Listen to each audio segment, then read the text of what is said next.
This is Adam from Small Town Machine Shop, and today I'm messing around with my valve grinder and seat grinder. My intention is to mount them onto this cart. I'm turning this half of the bench. I'm going to clear out the bottom for the storage bins with the extra hand tools, probably underneath as well. And I want to use this long portion of the bench for when I do my hydraulic cylinders. I want a dedicated place to do that instead of just wherever I can clamp them. So this is a little bit wider than this, but it should be fine. That guy go down there, but it'll have to be tilted over. But this has a shelf or a drawer, so I think I can put some of the stuff from there in there and still be able to get to everything for as much as I need to. If need be, I can pull it out. It's no big deal. And this cart's on wheels, so that's just handy. I would recommend, especially you guys doing small engine work, go ahead and get yourself a good valve grinder. This is a Sioux. It's an older one. This is the, your over thing. This is for dressing your wheel. This, loosen this, flips around. This is your chuck. There's all that stuff for the back side of the valve. It's got the fluid pump. These range wildly in price. In my area, $500-600 for just this is about average. I've seen them as high as $9. I paid for this, and this metal cart that's covered in stuff. It was less than $100. It was one of those once in a decade deals. But yeah. But a lot of auto parts stores used to turn valves for you, and that doesn't seem to be so common anymore. Yeah, a lot of them are getting away from turning brake rotors and drums. I remember when you could take a cylinder head or a block to an auto parts store, and they would put it in their hot dip tank overnight for you. So it's going to be something you're going to want to have, especially for those weekend jobs and all that. So you don't so much need a seat grinder, but I would definitely look into getting a valve grinder. The seat grinders can actually be more expensive than these depending on what they come with. Actually, what I'll do is I'll set the camera up and I'll take you guys through my seat grinder setup. Let me get that up on here and I'll bring you back. Okay, here's my valve grinder, or seat grinder, which is also a Sioux.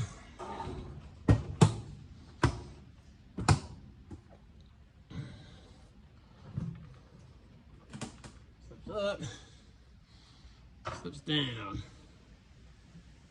So, you got a lot of arbors and stuff. That's mostly what's back there is all arbors. Here's the actual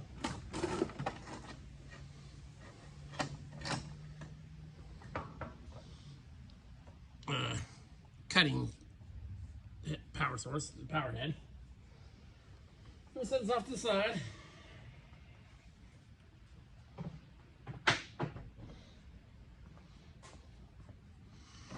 Here's that goes on the back of the power head.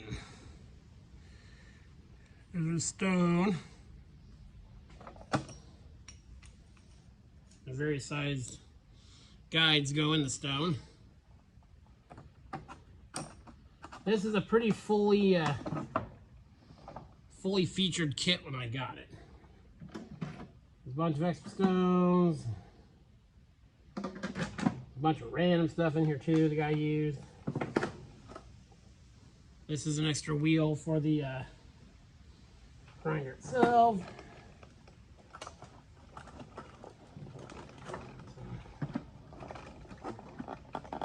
Stuff back here, let me push it up.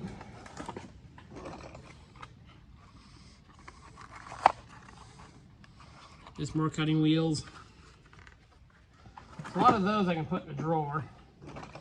All these here, zoom in here.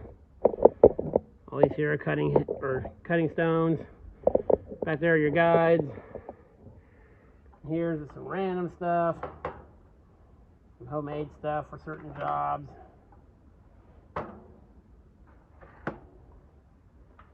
more extra wheels of different grits. Box. This is a kit for bronze guide liners. I don't think I've ever used it. The foam's all disintegrated in it.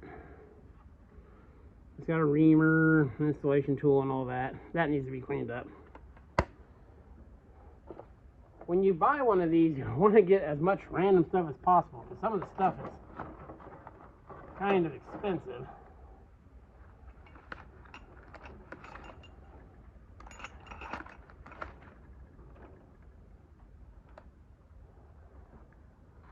Some valve guide drivers. And then we got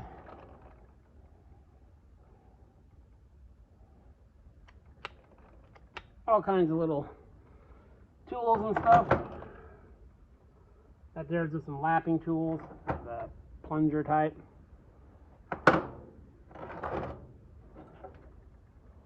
This is what that other kit is for, is putting in this type of bushing. Yeah. So when this is in here, let me zoom you back out. When this is down below, this will have to be up, obviously. I'll still be able to reach all the grinding stones and everything. So that should not be an issue. Yeah, now the price on these is wild too, based on what you get with it. This is a pretty extensive set.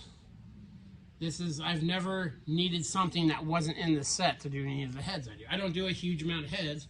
I'm not an automotive machine shop. But I've done lots of valve jobs on cylinder heads and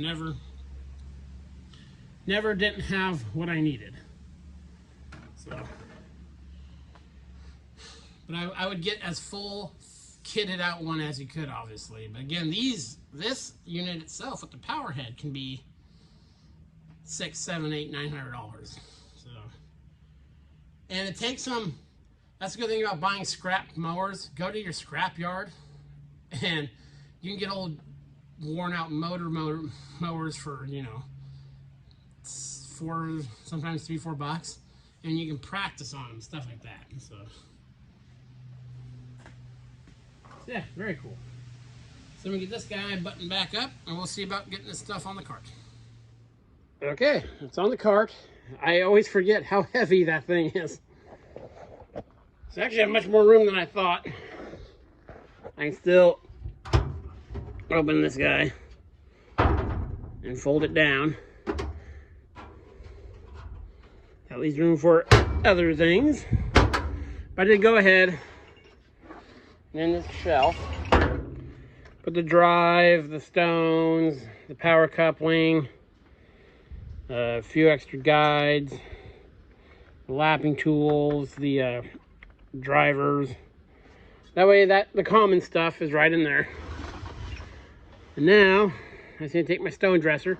Another thing, make sure if you buy one of these, this part is often not included or missing. I don't know if when this was sold new, if this came with it. This is your stone dresser.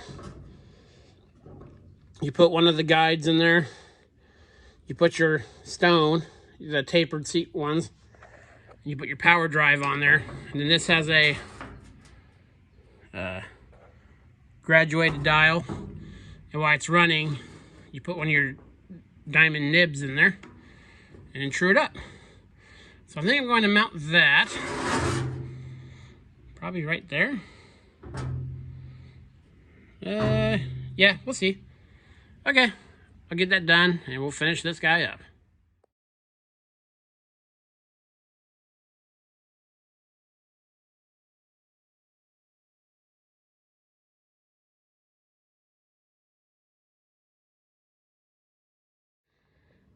Okay, there we go. Got all securely mounted. It's not in the way of anything. Actually, I might even scoot this guy a little more this way. There's still plenty of room. Work the knob without hitting my hand. So, very cool. one more project to check off the list.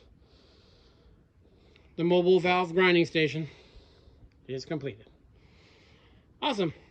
In a shop the size of mine, when you do the wide range of things I do, having some stuff mounted on wheels is very beneficial, because like I got a bunch of doors in my shop.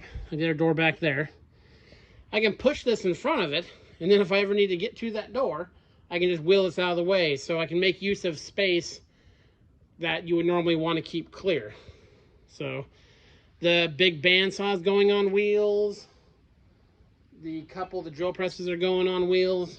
So it's one step, plus I gained some bench space.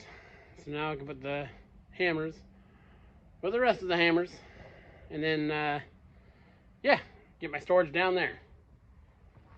Very cool. This is Adam from Small Town Machine Shop. Please comment, like, and subscribe, and thanks for watching.